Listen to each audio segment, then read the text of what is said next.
கர்த்தரும் அருமை இரட்சகருமாய் இருக்கிற இயேசு கிறிஸ்துவின் ஈடு இணையில்லா நாமத்தில் உங்கள் யாவருக்கும் என் அன்பின் வாழ்த்துக்களையும் ஸ்தோத்திரங்களையும் இந்த கால வேளையிலே நான் தெரிவித்துக் கொள்கிறேன்.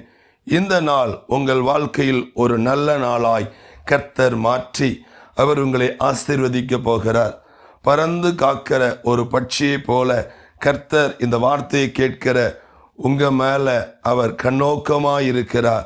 அவர் உங்களை காக்கிறவராய், அவர் உங்களை தப்ப பண்ணுகிறவராய், அவர் உங்களை விடுவிக்கிற ஒரு ஆண்டவராய் உங்கள் நடுவில் அவர் கடந்து வந்திருக்கிறார். ஆகவே நீங்கள் பயப்படவும் கலங்கவும் வேண்டாம். இன்றைக்கு நீங்கள் சந்தித்து கொண்டிருக்கிற எவ்வளோ பெரிய பாடுகளாக இருக்கலாம், பிரச்சனைகளாக இருக்கலாம், நெருக்கங்களாக இருக்கலாம், வியாதி வருத்தங்களாக இருக்கலாம், இதன் மத்தியில ஆண்டவராகி இயேசுவை மாத்திரம் நோக்கி பாருங்கள், அவரை நம்புங்கள், அவரை விசுவாசியுங்கள். அவர் உங்கள் வாழ்க்கையில் செய்கிற பெரிய காரியங்களை கண்டு நீங்கள் கர்த்தரை இன்றைக்கு மகிமைப்படுத்த போறீங்க. அவர் உங்க மேல அவர் ஆதரவாய் இருப்பார். அவர் உங்களுக்கு அவர் ஆதரவாய் இருப்பேன் என்று வாக்கு பண்ணுகிறார்.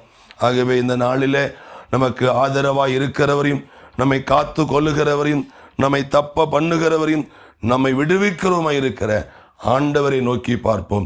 நல்ல தகப்பனே, இந்த நாளிலும் இந்த வார்த்தையை கேட்டுமே நம்புகிற விசுவாசிக்கிற பிள்ளைகள் மேல நீர் உமது ஆதரவை அனுப்புவீராக. நீர் இவர்களை காத்து கொள்வீராக. இந்த வார்த்தையை கேட்ட பிள்ளைகளை இன்றைக்கு தப்புவித்து விடுவித்து காத்துக்கொள்ளும். அவருடைய கண்ணீரை துடைத்தருளும்.